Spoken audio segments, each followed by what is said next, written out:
जत जिल्हा परिषद आणि पंचायत समिती प्रचाराकरता काँग्रेस आमदार नितेश राणे सांगलीमध्ये आले होते आणि यावेळेला काँग्रेस आमदार नितेश राणेंनी शिवसेना आणि भाजपवर टीकेची झोड उठवलेली आहे। शिवसेना सत्तेतून बाहेर पडल्यास उद्धव ठाकरे यांची ईडीमार्फत चौकशी होऊन ते जेलमध्ये जातील असा निशाणा नितेश राणेंनी साधला।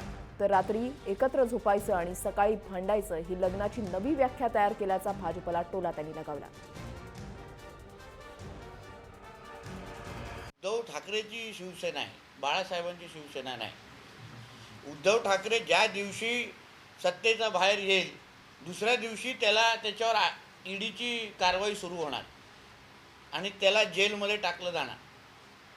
हे त्यांना चांगल्या पद्धतीने माहीत असल्यामुळे ते सत्तेच्या बाहेर कधीही येणार नाही। कारण त्यांनी जो गैरव्यवहार महानगरपालिकेमध्ये केलेला आहे, कुठलंही उत्पन्न नसताना मोठ्या मोठ्या गाड्या फिरवतात, बाहेरगावी जातात, पैसे लुटवतात, तर त्यांना माहिती आहे हे त्यांचं अंगलट येणार। म्हणून ते काय राजीनामा फक्त खिशात राहणार आहे, तो कधी टेबलावर येणार नाही। हे तुम्ही ॲफिडेव्हिटवर लिहून ठेवा। लग्नाची नवीन व्याख्या आज आपल्या महाराष्ट्रामध्ये तयार झालेली आहे।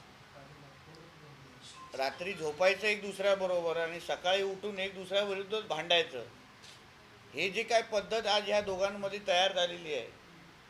आणि तुम्हाला भांडण्यासाठी आणि हक्क मागण्यासाठी मंत्रिमंडळाच्या बैठका असतात, तरी तुम्ही लोकांच्या समोर येऊन जे तमाशे जे सुरू आहेत ते लोकहिताचे नाही आहेत, ते स्वार्थासाठी आहेत।